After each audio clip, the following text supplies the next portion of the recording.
I'm Stephanie Wilson, and you're listening to Freedom Over Fascism. You have to do it with empathy. It's exactly the same thing. If you have a son, a young person in your life, who is falling into this trap, first, you have to make sure you're safe. You have to make sure that you are physically and psychologically safe. Second, you have to make sure that other people in the kid's life are safe. If they have siblings, if they have neighbors, if they have friends. And then, once both of those two conditions are met, then you have to engage with them empathetically. You have to sort of bite your tongue and say, like, oh, I don't understand what's funny about that joke. Hi, friends. Welcome back. If you're new to the Freedom Over Fascism community, come on in. The water is fine. Today, you'll hear my interview with Dr. Craig Johnson, author of How to Talk to Your Son About Fascism. But first, this last week has been a long decade, and I am furious about how Trump and Vance ambushed Volodymyr Zelensky in the White House, making it clear that the United States is no longer Ukraine's ally. In fact, the last couple of weeks have made clear that the United States is turning on its NATO allies, on Canada, and on democracy in general, as Trump continues to bend the knee to Putin. However, if you were watching Fox News and other right-wing media outlets, you'd think that Zelensky disrespected Trump and Vance and the White House by not wearing a suit in the Oval Office. Hello, President Musk? And that he didn't show his gratitude enough to warrant our support. Trump said, "You have a weak hand right now." And that's how half of America will understand Friday's White House debacle. When we ask, rhetorically, how can they want this destruction? We need to remember that they don't hear any facts. They hear stories that Trump, and indeed Putin, want told. More facts are breaking through, though, as we see Republicans in town halls asking questions that Republican Congress critters refuse to answer, and sometimes flee. And frankly, Democratic elected officials aren't much better at this point. Only a few. AOC, Jasmine Crockett, Chris Murphy, Elizabeth Warren, Bernie Sanders, and a few more are making much noise at all. And that's with the corporate media. Most haven't normalized the idea of coming on Substack Lives and podcasts to reach a wider audience. I will note that Connecticut has represented. Senator Chris Murphy and Representative Jim Himes had extended conversations with Anand at the Ink and Jen Rubin at the Contrarian. We've talked a lot here about how we have to take our conversations, our facts, and our values offline. And these interviews on Substack were a fairly decent start and will help reach so many more people. In other news, you may have noticed that Jeff Bezos made the Washington Post opinion page into his personal mouthpiece, only allowing columns on personal liberty and free markets. And MSNBC has fired all their hosts of color and are terrorizing their newsroom with potential layoffs. This will go on and on and on. We'll keep talking about information, independent journalism, activist media, and how to reach outside the activist bubble.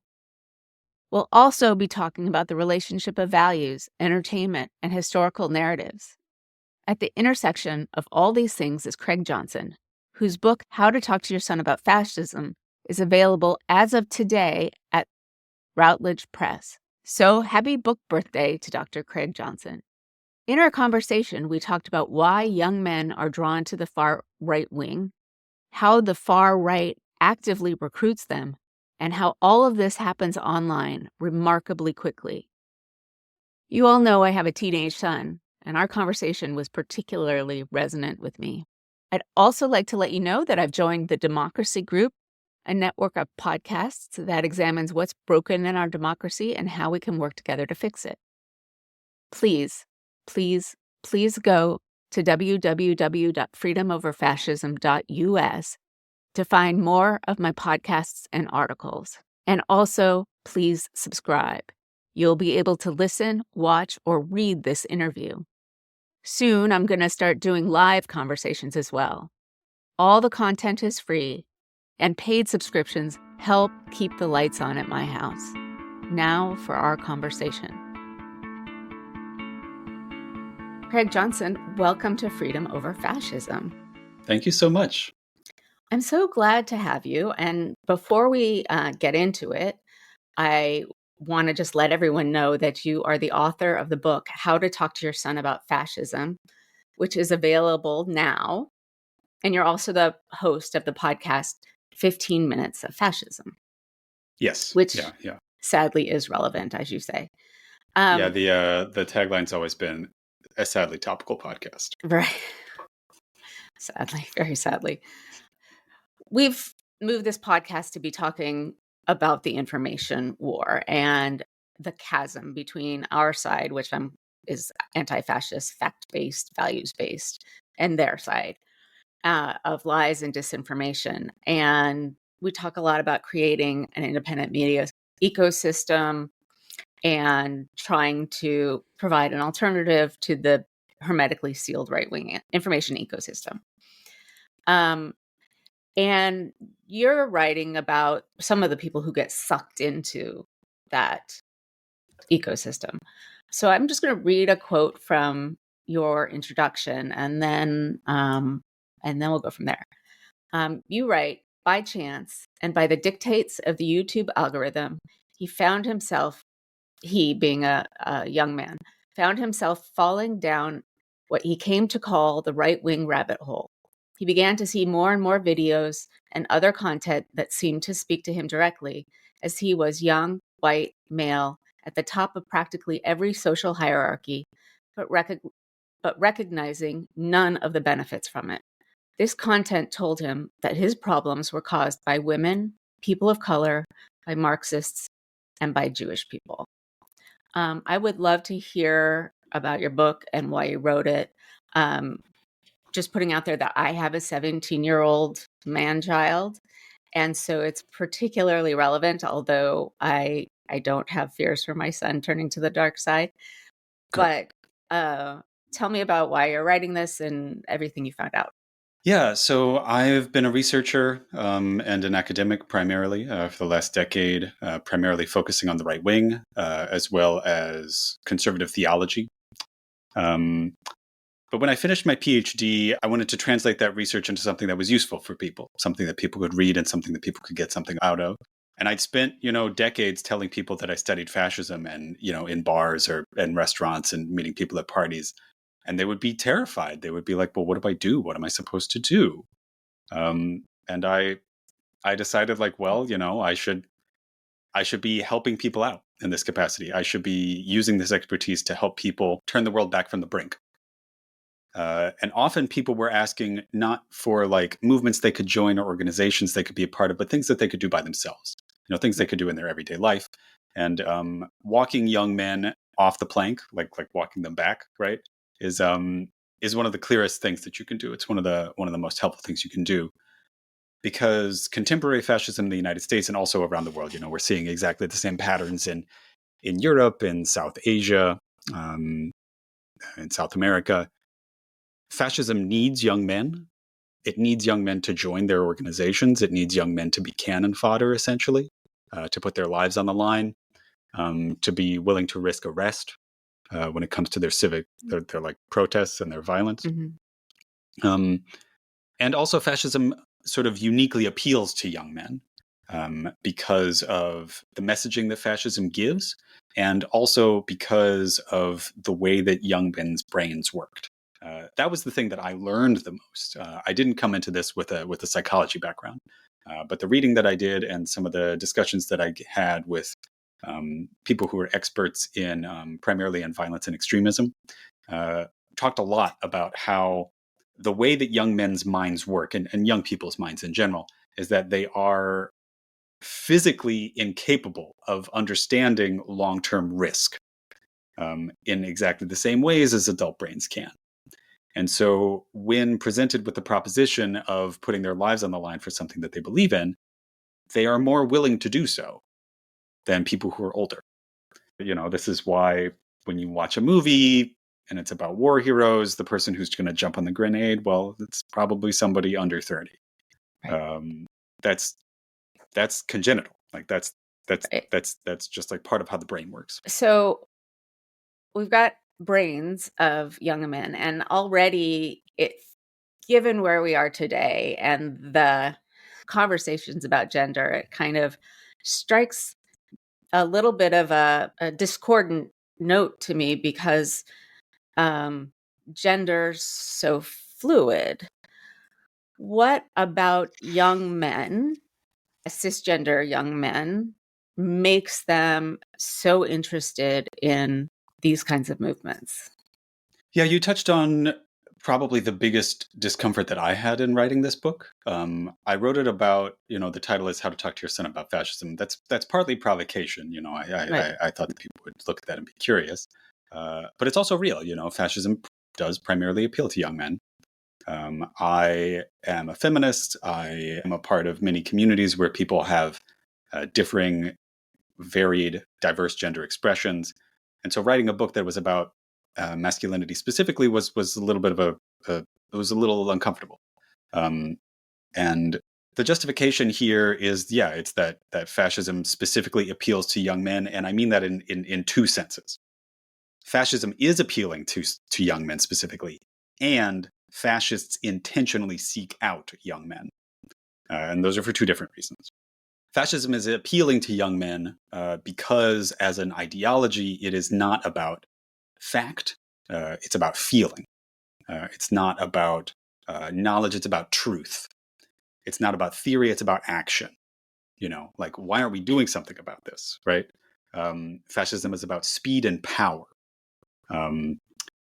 Fascism also, uniquely of all the modern political beliefs, doesn't just believe that violence can be potentially useful to achieve a goal.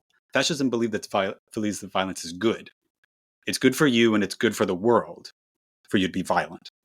And so when young men experience or feel violent impulses, they want to wrestle or spar or participate in combat sports or something like that. Fascism says, yes, you have a home in the world. You have the home in the political world for this.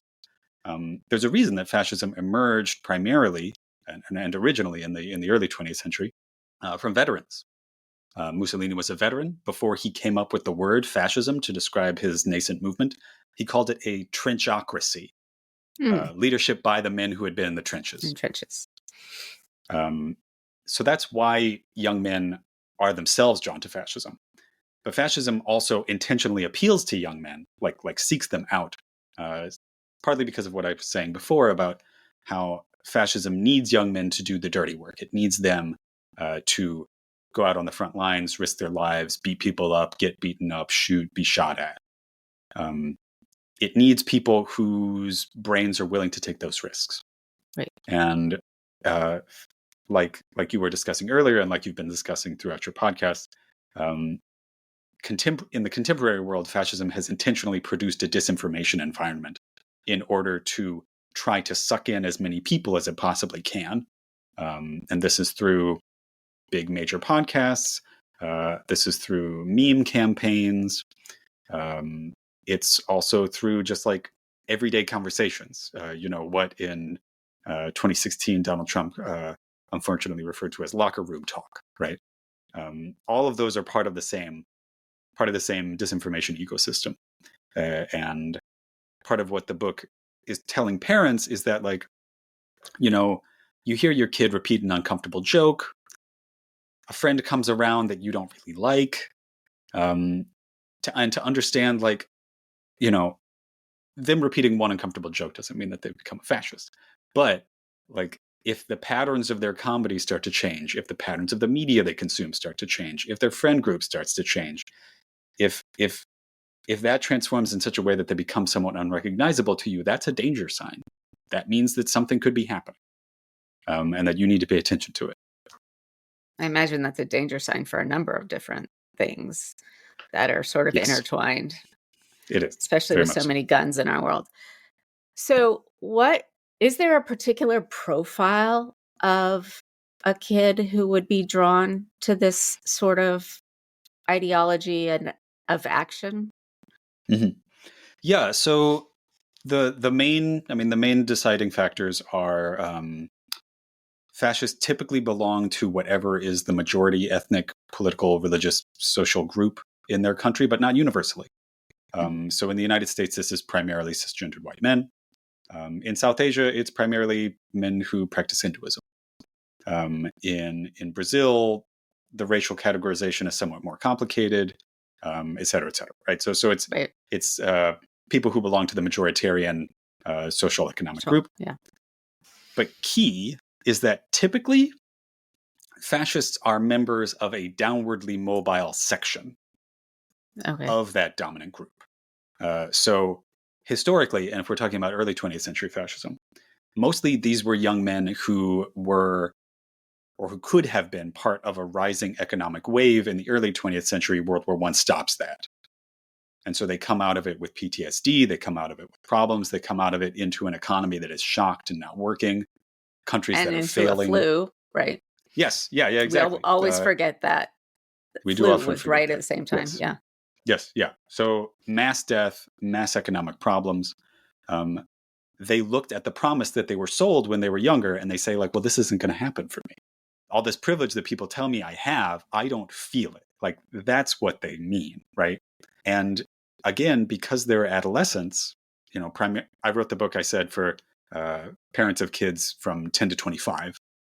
Because of their age, because of their experience, and also because of their brain chemistry, it's just really hard to tell them, like, yes, you might be personally disappointed in some particulars about your life, but you have to understand that you are privileged in some wider sense. Like, that they might just not be able to see that. And that's especially true in the United States for many people who grew up in communities that are relatively isolated and that are relatively monolithic. If you grew up in the suburbs and you don't know many people who aren't like you, you don't see the relative privilege that you have, right? So is it trying to regain, at least in their minds, some of the power over others that they think they ought to be due? Is that literally yes? Yes. Fascists in the United States today are looking at. They're not looking at their fathers, because their fathers are somewhere between 40 and 50. They're Gen X, older millennials. They're looking at their grandfathers. They're saying, oh, men in the 50s and the 40s, like, they had power. They were in control of their families. They could provide for them.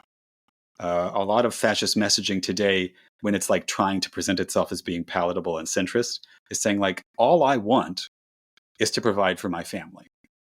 Well, what they mean is that they want power over their family, right? right? But they present it in these terms, like, don't you want to be able to go to work and come home to a loving wife and 2.5 children and, like, the white picket fence and the golden retriever? Like, that's what they present to people. Right. This is the contemporary version of in the Nazi era. They would talk about, like, yeah, like, don't you want to have your own little farmstead with 3.5 children and some cows and horses and stuff, right? But the contemporary imagination, no, it's leave it to Beaver. That's what they present as desirable. Which is totally fascinating. And this is a little bit of a tangent, but the idea of that really only emerged out of the New Deal and the GI Bill here in the United States, which is completely contrary to the idea that they were big, strong men, independent. That's a whole other conversation that I want to have with a lot of people. I mean, to the extent that my family experienced any of those things, it's because my grandfather had a union job that he got because he was in World War II. Killing Nazis. Right. And my grandfather was a mechanic and fixing airplanes, and then, got a house and twins and whatever. A question that I have, though, is what is it, like, how does it actually go? You got a kid on YouTube, they're watching, creators that they really like. Maybe it's about movies, maybe it's about video games. How does that shift? Yeah, so this is the part of the book that's that was also a challenge to write. Partly because I didn't feel like I could justifiably be like, okay, well, here's a list of people to worry about, because it would be outdated as soon as I wrote it. Right. Right. So instead, you have to think about the patterns. You're absolutely right that it's the A to C part that's confusing, right? Like, my kid started out watching stuff about this video game that he plays, and now like anti-Semitic slurs that I had never thought that he would have even imagined to know. Like, suddenly they're in his vocabulary. Like, how did this happen? Video game journalism, video game influencers are often the ground zero here for many kids, but for other kids, it's fitness. For other kids, it's like just sort of like generic influencer. I mean, I'm going to say garbage because the content doesn't appeal to me, but I don't know. Lots of people like it. Those people have a crass style of humor often. Their goal is to generate controversy, to generate likes, to generate listens. And so they tell controversial jokes, or they make controversial content. A perfect example of this, again, outdated at this point, but he's a perfect example, is the former content creator PewDiePie. Have you ever heard of this person? Oh, I remember, yeah. The Yes, conversations about that. Yeah, this is like 4 or 5 years ago that he was the big thing, but like he's emblematic of this. Major streamer, at the time the most popular streamer in the world, mostly video game content, but he would slip in anti-Semitic jokes, anti-Black jokes. His excuse was that he's a Swedish national, and so he's like, well, I didn't know about any of this stuff. But of course, that's ridiculous. He knew it was controversial. He wanted to generate content. And then if the algorithm or your friends, who are, just the real world algorithm, if they learn that that's the kind of content you like, then it'll start showing you maybe a little bit more. Right. Maybe you'll get something a little bit more edgy, a little bit more controversial. Something that's not just by somebody who thinks that these jokes are funny, but somebody who thinks that these jokes are useful. We know, for example, that there are many content creators on the far right who have intentionally tried to use comedy as a way to engage young men, and they know that presenting their ideas as jokes first will enable them to get those sort of in. Like they literally use the metaphor of the Trojan horse here. Right. So that's how it starts, is that like a kid will be watching content about bodybuilding or MMA or just like YouTube gossip. There'll be a couple jokes sprinkled in there. The YouTube algorithm will be like, well, maybe you want this more controversial figure. Maybe you want this more controversial figure. But the thing is that like even now, all the major, like many of the major podcasts, like the biggest ones, had Donald Trump on. Like he was just on them. And so, well, yeah. So like you don't really have to go anywhere. If you were already listening to Joe Rogan, the most popular podcast in the world, then yeah, you just heard Donald Trump. Right. And like maybe you got into Rogan because you're interested in MMA or something, but like that's just propaganda. It's just right there. It's coming straight into your earbuds. Right. That one of the things that we've talked about here a lot is that we need to have our own influencers on Twitch, on YouTube, and talk about politics without talking about politics.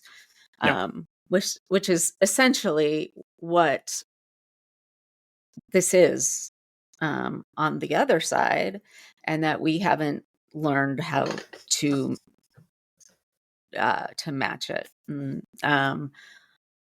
And part of that being like, having conversations like about toxic masculinity and about, I don't know, our values are lots of ways in, but hearing how the other side does it is actually helpful, because even though they're bad people, they're clearly successful at changing minds.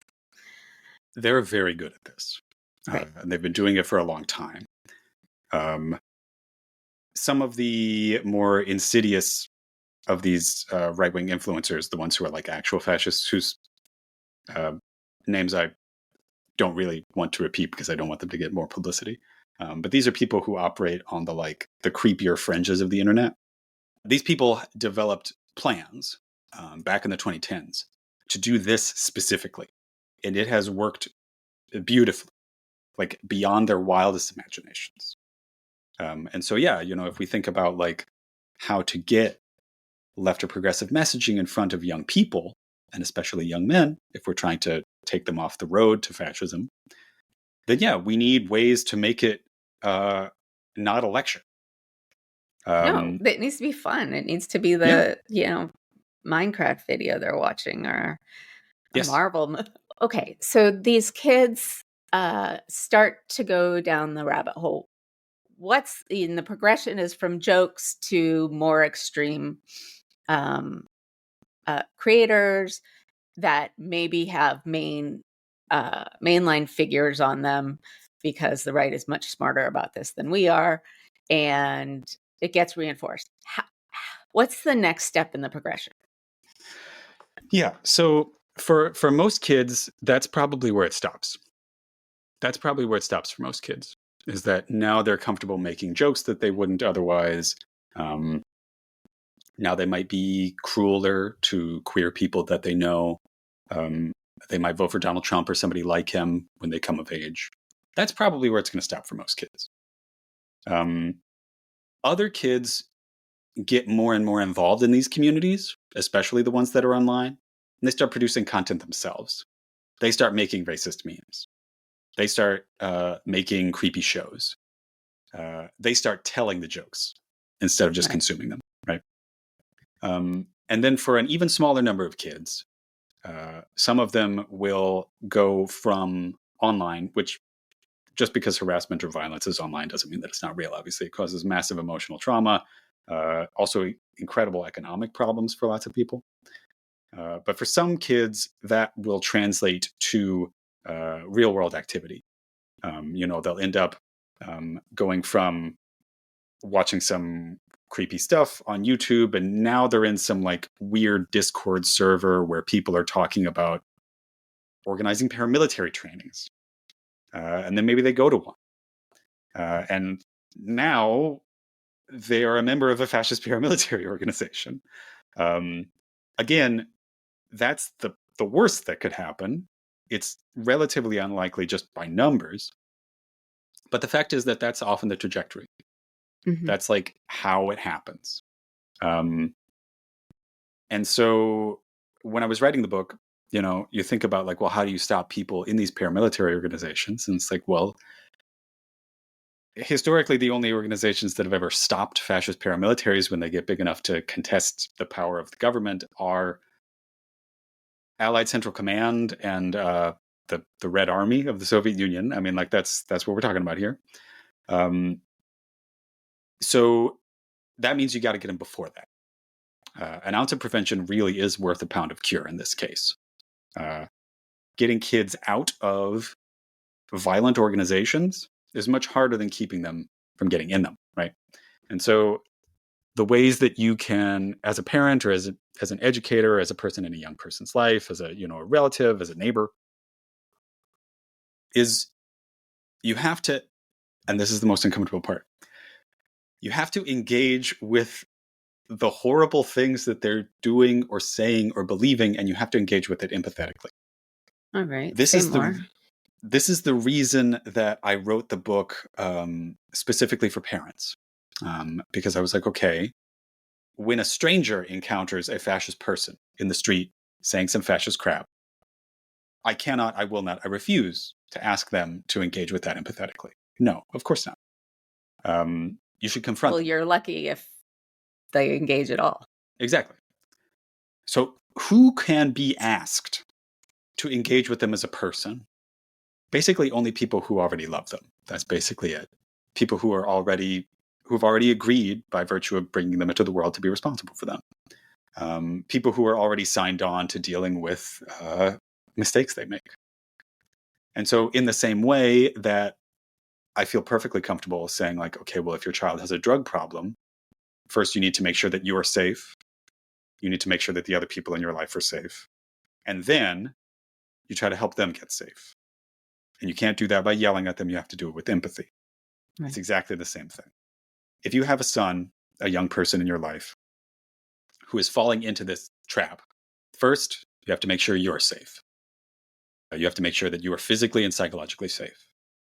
Second, you have to make sure that other people in the kid's life are safe. If they have siblings, they have neighbors, they have friends. And then, once both of those two conditions are met, then you have to engage with them empathetically. You have to say, you have to sort of bite your tongue and say, oh, I don't understand what's funny about that joke. Can you explain it to me? And then they'll explain it and you'll be like, that's not funny to me. And I don't see that kind of stuff online. Where did it come from? What do you like about it? Mm-hmm. In the same way that a parent is probably very used to, in my parents' case, pretending to be interested in the Teenage Mutant Ninja Turtles cartoon. You have to pretend to be interested. Right. You have to pretend that this is a subject like any other. And then if they keep digging their heels in, you have to say, hey, I'm not okay with this. This doesn't work for me. I disagree with this very much. I want to talk to you about it. It's a complicated balancing act between operating as a parent, somebody who is sort of socially, psychologically obligated to be empathetic to a person. And also, this might be the first times, some of the first things that a kid is being an adult about. This is politics. This isn't whether or not they want to eat broccoli or something like that. This is real. This is like adult political opinion stuff. And so you have to balance being empathetic, understanding, trying to coax them into explaining themselves, try to understand why it appeals to them, which is usually coming from some sort of anger or fear. And to pull them away from it using that, while also respecting them. It can't be a lecture. It can't be talking down to them, because then they'll just dig in their heels more. Because one of the most insidious features of fascist propaganda, especially online and especially today, is that they will tell them, like the fascist propagandists will tell their marks, the young men, they'll say, people will try to pull you out of this. Here are the arguments they're going to give you. This is what your mom will tell you. This is what your dad will tell you. But they're wrong. You can't make it an argument because they're prepared for the argument. And if you make it an argument, then it will just prove to them that aha, my friends were right. The world is against me and my opinions. I am being persecuted for my beliefs. Why can't I just have the beliefs that I want? They get to have the beliefs they want. They're in control. We need to be in control, right? That line is just a straight line. Right. And so instead you have to short circuit it. You have to say hey, you have to come at them with love and say, I'm worried. Yeah. This doesn't make sense to me. I don't believe this. Can you tell me why you do? And has that approach worked at scale? So at scale, that's hard to say. There have been efforts, and there are ongoing efforts throughout most of the developed world in terms of there are many organizations that are trying to be off-ramps for fascism and extremism. A lot of these were founded back in the 1990s, and so they're sort of originally about skinhead movements, like skinhead neo-Nazis. But what the skinheads were doing is it's peanuts compared to what the fascists are doing today. And their membership was significantly smaller. But when you read interviews from people both today and back in the 80s and 90s in terms of how they got out, this is what they say. They say, somebody in my family still loved me. Somebody in my family gave me a job that was outside of the movement. Somebody in my family kept inviting me to family dinners and just said, don't talk about that stuff, but you are still welcome here. That is hard. That's extremely hard work. That, again, I literally only felt justified asking a parent to do. I don't know about any other category of person that I could ask to hear fascist messaging coming out of someone's mouth and ask you to still love them. Well, I have so many questions right now. I mean, starting with the comment that for many teens, they will automatically take the opposite view of you simply because it's you. Um, and so that makes it harder. So I'm going to say my questions out loud, even though they can't be answered all at once, so we don't forget about it. One is the groups. Is it more effective for someone who has been in the movement and gotten out to be also talking to these kids than just their parents? The second one is, what role do you think that COVID has played in terms of trauma? And is this different in red states as opposed to blue states? Basically, with the surrounding conversation and the accessibility of firearms. Yeah, those are all extremely good questions. The first question is about how this, whether or not it's more effective to talk with somebody who's been in these holes before, like to help you get them out of it. There are a lot of organizations that deal with this, both here and in the UK primarily, but also in Germany. There are mixed results about these organizations. Essentially exactly the same mixed results as one finds from a Scared Straight program. So if you're familiar with the Scared Straight programs, it's like the idea was like, oh, you would have youth who are sort of statistically or personally, or they've been identified as being at risk of being incarcerated.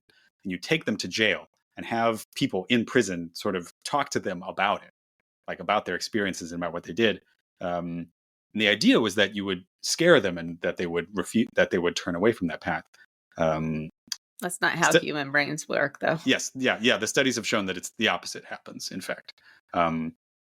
So there are a lot of organizations, and again, there's sort of too many to name, and also because of their controversial result patterns, I'm not going to name them here.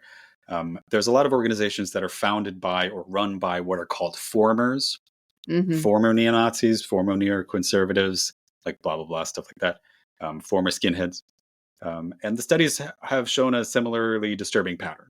Essentially, what these organizations do is that they put young men in rooms with people who used to be fascists, which is, when you say it that way, it's sort of, you're like, I don't know, maybe that wasn't a good idea.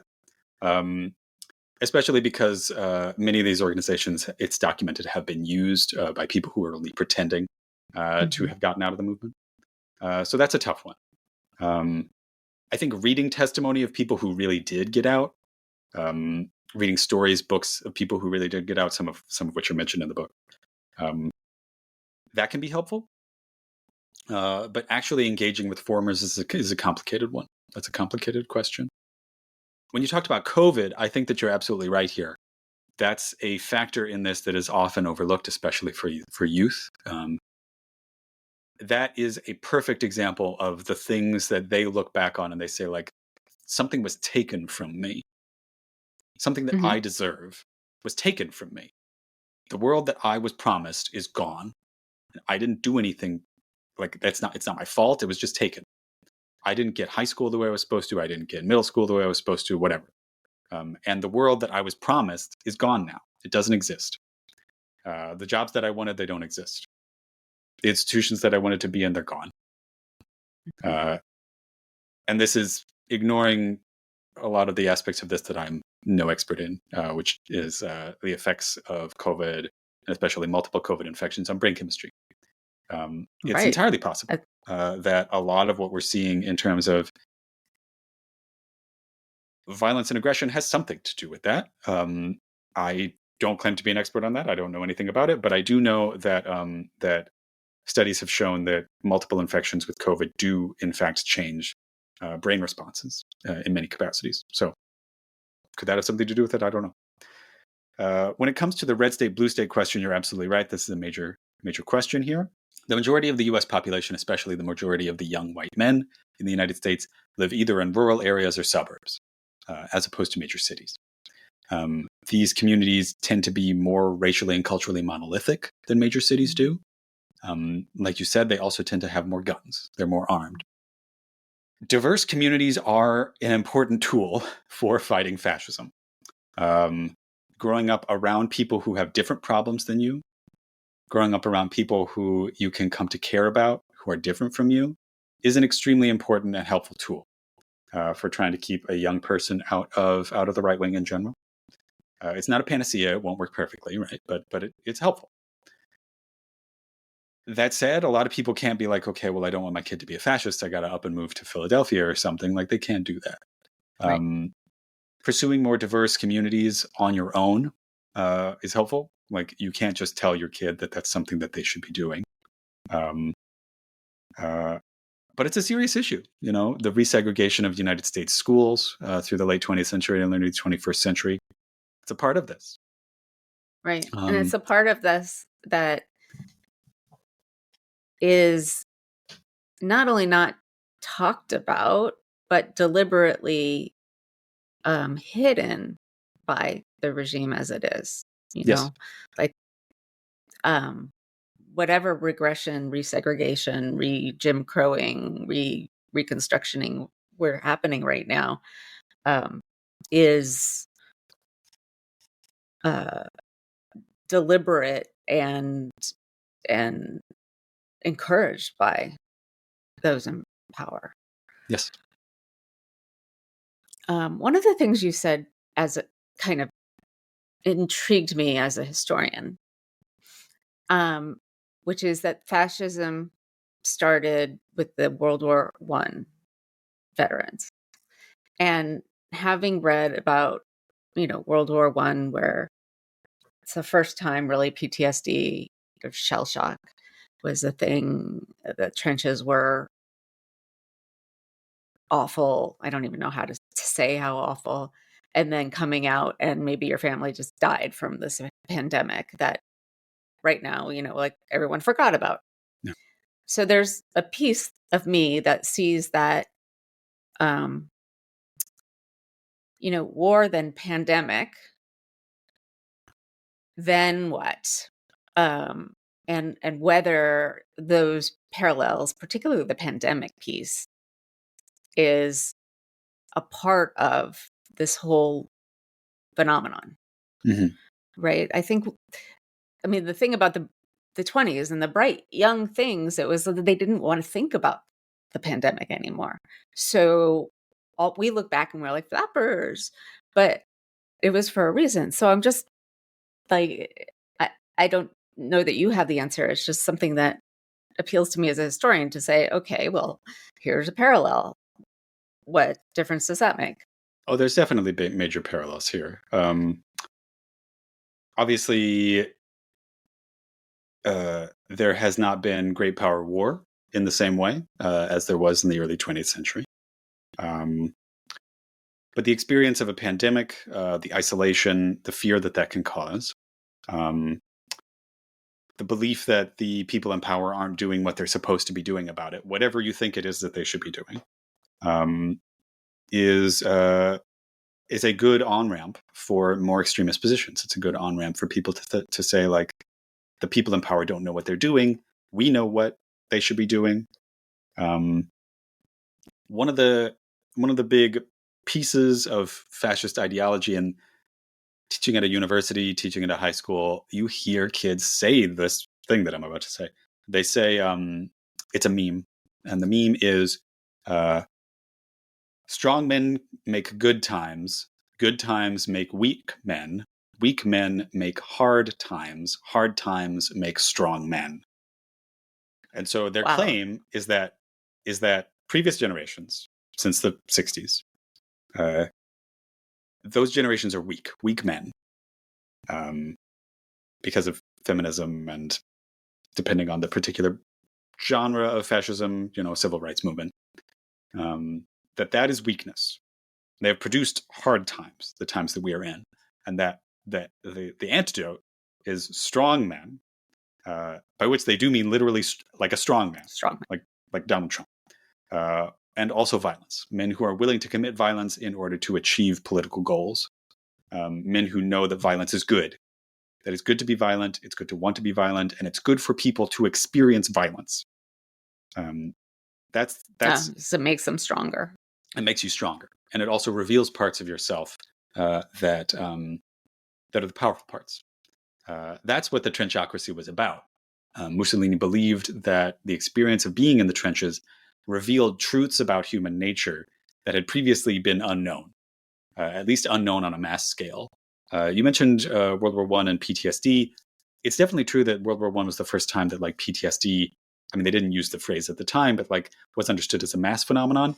But we do have accounts, even from the Middle Ages, of knights waking up screaming, fighting the ghosts of enemies they'd already killed. Like that's PTSD. Right. It's a Yeah, factor. you can't have war and trauma without paying for it in some way. No, but the fascists believe that that is worth it, that it produces men who are effective leaders. And so their claim is that they're a corrective, they're a correction for a bad direction that the United States has gone, that Western Europe has gone, that India has gone, depending on where they are. This is also why they use the metaphors of the Roman Empire all the time. They're always talking about Rome.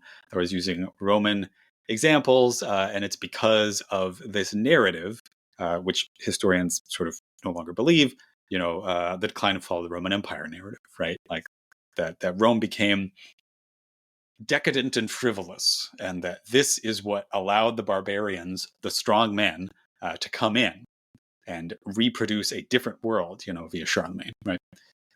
That's what they see themselves as. They see themselves as Charlemagne, rebuilding the world from the ashes. That's what they think they're doing. This is why the fascists in Italy used the fasces, a symbol of Roman power, because they thought that they were rebuilding the world. Mussolini even did sometimes flirt with the idea of renaming Italy as the Roman Empire, or the Roman state, or the Republic, or whatever. Wow. That's really fascinating. I think a lot of civilizations look back on Rome and find different parts of it that they either want to emulate or reject. So I don't even know how to wrap this up, because you've exposed a phenomenon that's become mainstream, that's tearing our country apart. So there's no real, well, if you do this, it's going to get better. No. And there's no real, if you know this, then you can stop it.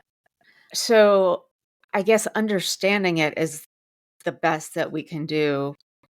And understanding, and I talk about this all the time. And there was an argument on Blue Sky today, is how can, even just Trump voters, how could they have been so stupid? Right. And I think it's hard for people who live in a fact-based world to understand how an absolutely alternate reality, people on the right, whether they're fascist kids or just regular non-political people who are on TikTok and Fox News. Yeah. I mean, you're absolutely right that like something that I keep trying to remind myself is that like studying politics is my job and it is also my hobby. And I cannot expect that to be the case for most people. Most people don't care as much. They just simply won't. Right. And so if I want them to care, I got to meet them where they are. Right. You got to meet them at culture. You got to meet them at entertainment. That is those my are the things that they'll consume. That's like my thing right now, right? You got to make better entertainment, and you meet them at popular culture. Yeah. And like you can't lecture them. Like you can't tell them to eat their broccoli. You got to serve them some ice cream. Yeah, exactly. So yeah, when you were talking about like what the recommendations are, the recommendations are essentially like strap in. This is going to be long and hard. It's a tough fight, and we might lose. But the only moral thing to do is to try. We have to be able to look back on what we did and at least know that we did the best that we could.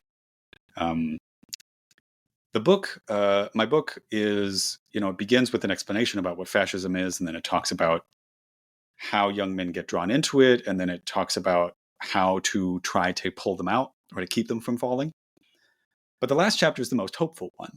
The last chapter is fighting fascism together. And this chapter is saying like, okay, well, you've built an anti-fascist family. What do you do now? And these are the parts that can bring a lot more joy and a lot more fellow feeling, because the answer is you have to join an organization. You have to be part of other people who are making the world a better place. And again, Right. for most people, I know that doesn't mean like joining a political party or even joining a nonprofit organization. Building a more inclusive community at your church. It means bringing empathy and love and joy into your school. It means, encouraging more diversity in your community in general. It means providing healthcare and childcare for people who need it, either personally or through your tax dollars by the people you vote for. It means standing up to forms of bullying that range from the everyday kind that happens at school to the kind that comes out of the White House. It means reorienting your life around trying to produce more love and joy in the world. And that is the kind of message that a lot of people can like. And it's also secretly anti-fascist, which is a big bonus. It is a big bonus. So lead with the heart, get good at humaning, and the empathy piece. That's the hardest one of all. It is incredibly hard to hear some of the things that can come out of people's mouths and still want to engage with them, which is why before you can do that, you have to keep yourself safe. You have to make sure that you are mentally and emotionally safe.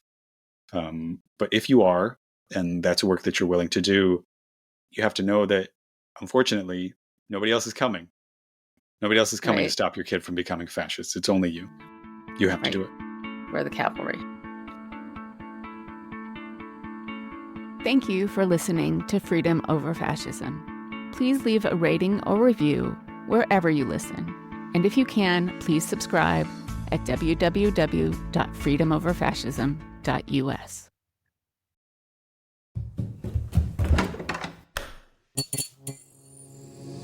This podcast is part of the Democracy Group,